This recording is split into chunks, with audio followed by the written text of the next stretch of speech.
We will now consider the third case, what happens if when we solve our auxiliary equation that comes from looking at our Cauchy-Euler equations via substitution.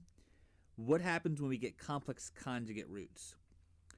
So suppose we have complex roots, say m1 is equal to alpha plus I beta, and m2 is equal to alpha minus I beta. Then it's true that we can just say that the solution is simply going to be, because technically they're complex conjugate roots, so they are distinct. So on one hand, we could write it as c1 x to the alpha plus I beta plus c2 x to the alpha minus I beta. Okay, so that is correct. But on the other hand, we don't really want to leave things with imaginary exponents. That can be a little bit problematic for some evaluations and whatnot. So we want to kind of rewrite this. And the easy way to rewrite it is to kind of split it apart. So what we have is this right now. We have c1 x to the alpha plus I beta plus c2 x to the alpha minus I beta. We can break apart the real portion of this, which would be the x to the alpha, right, using rules of exponents. We can factor out the x to the alpha, which would be the real part, and now we're left with c1 x to the I beta plus c2 x to the negative I beta. And then we recall that a kind of a convenient way to write this, let's just focus on the positive one. If I have x to the I beta, we can write this as e to the ln of x to the I beta. So apply both e and a natural log, because technically these would cancel, they're inverses. So this is still the same thing as x to the I beta, but we can use properties of logs to bring this exponent out in front. That is going to provide us with an e, and then we have I beta times the ln of x. And we recall Euler's formula. Some people also call it Euler's identity. That e to the I theta is equal to cosine theta plus I sine theta. And that was kind of the impetus for doing what we did a moment ago. Therefore, e to the I beta ln of x, the beta ln of x is playing the role of theta. So this is going to be equivalent to the cosine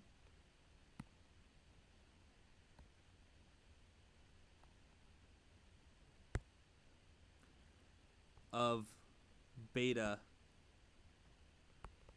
ln x plus I sine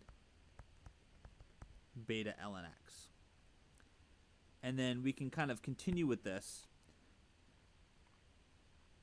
rewriting it some more, and we will see that ultimately when we have two complex conjugate roots, this is what the solution is going to look like. It's y equals x to the real part of our complex numbers, that's alpha.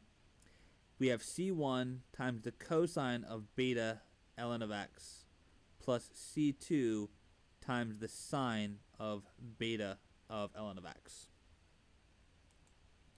So that's what we're going to get. Let's now use this. Let's solve the following initial value problem.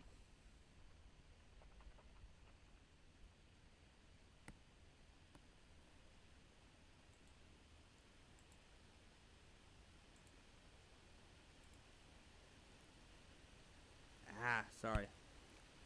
It is a wonky Microsoft Surface day. My apologies, everybody. I'm sure some of this sometimes can be difficult enough to follow enough with all of the scrolling back and forth. And that was definitely not me touching it. So, all right, let's see what we can do here. So I'm just going to write small. So looking at this one, again, the key here, we have more than one way to solve this type of differential equation up to this point now in this chapter. But we want to recognize it as being Cauchy-Euler. Again, you have the second derivative times x squared. We have a constant function, just the function itself, that's the zeroth derivative, times a constant. So we're going to assume, as we've been, let's assume a solution of the form y equals x to the m. And then we've done this a bunch now, so I'm going to skip the intermediary parts. if you take the second derivative, you should get m times m minus 1 x to the m minus 2 plus 17 x to the m is equal to 0. This is going to give us a 4m m minus 1 times x to the m plus 17 x to the m equal to 0. I would factor out my x to the m.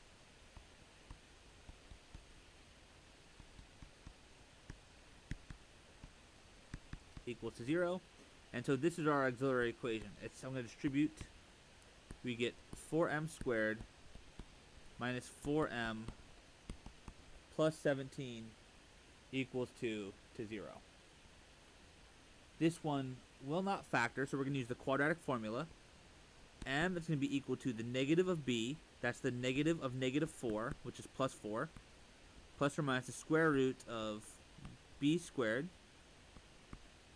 which is negative 4 squared, minus 4 times a times c, all divided by 2 times a.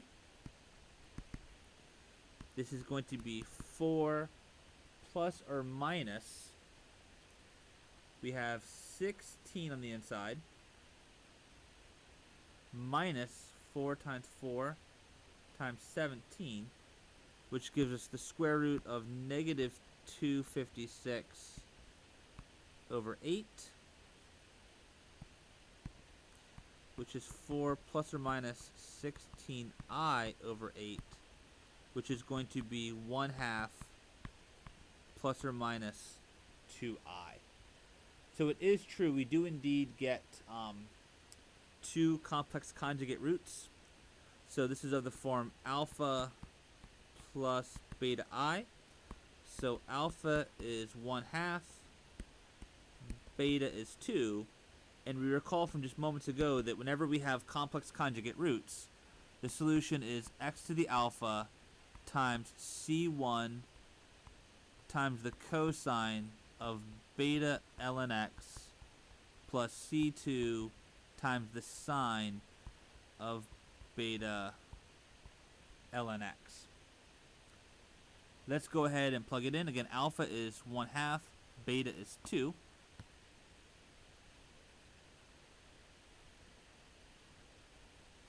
It's homogeneous, so this will be the solution.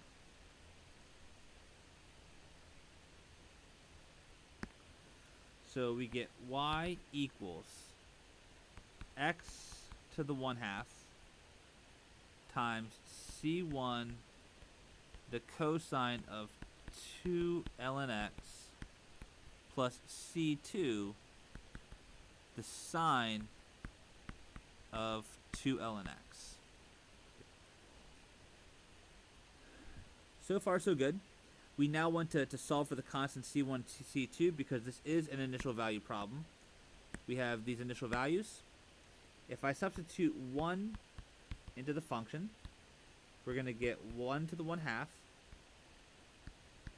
c1 times the cosine of 2 ln 1 plus c2 times the sine of 2 ln 1, and this whole thing should be equal to negative 1.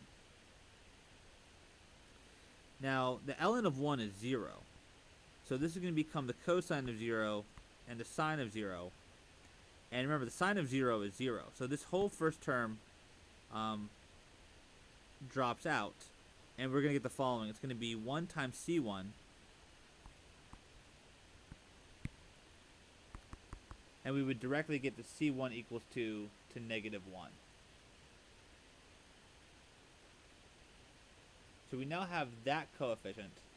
Now the only other thing we need to do is we need to solve for c2. And to solve for c2, we're going to have to take the derivative here.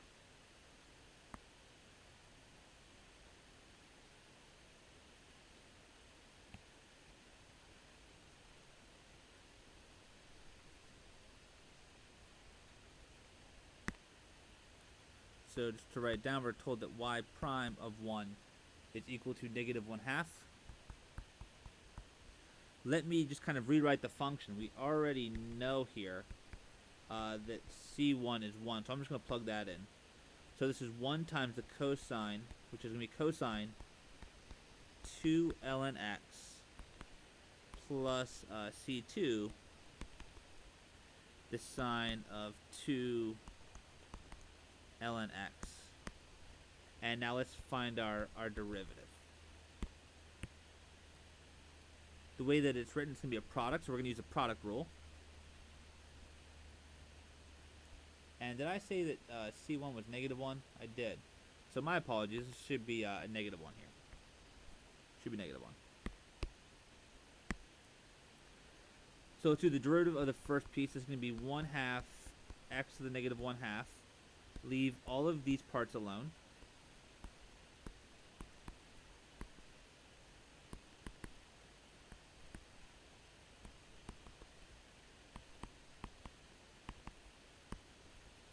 Now we have our x to the 1/2, which we need to multiply by the derivative of the bracket piece. This is going to be a chain rule for sure. Derivative of negative cosine, so I'm looking here. The derivative of negative cosine would be positive sine. Leave the inside part alone. And then multiply by the derivative of the inside. The derivative of 2 ln of x would be 2 over x. Plus, we have now C2 times the sine. Derivative of sine is cosine. Leave the 2 ln of x alone. And then the derivative of 2 ln of x is 2 over x.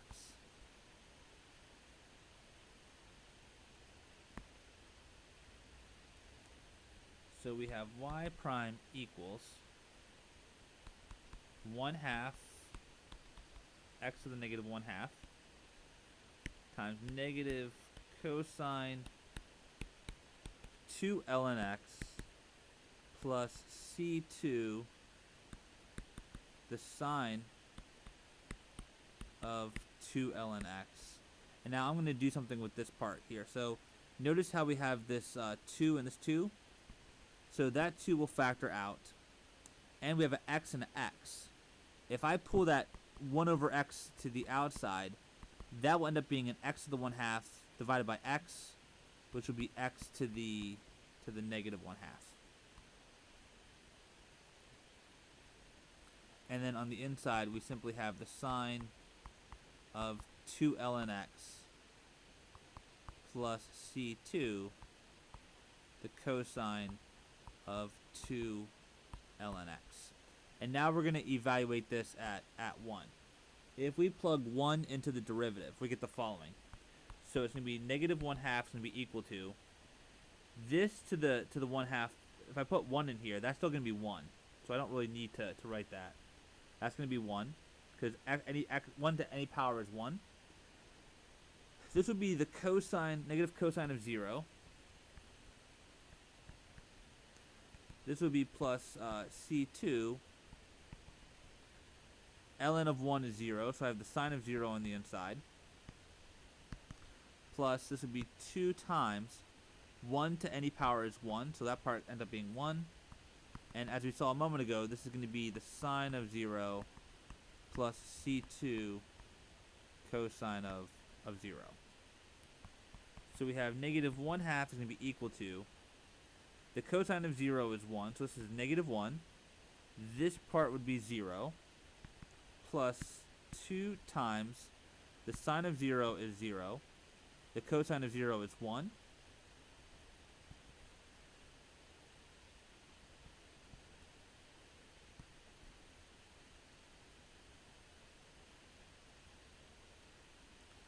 so we get this. Just a quick check, everything looks good there. So we have -1/2 equals -1 plus 2 C2. Add 1 to both sides, so we have 1/2 equals to 2 C2.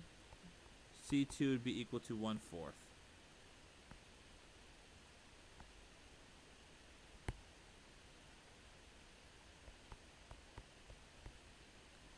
And so now we have our general solution. The solution to the initial value problem is going to be x, our negative cosine of 2 ln x, plus c2, which is 1/4 the sine of 2 ln x. So that would be the solution to our initial value problem. And again, nothing new here. We've been solving initial value problems throughout the entire class. What was the intention of this particular problem was to highlight what happens when we have two complex conjugate roots.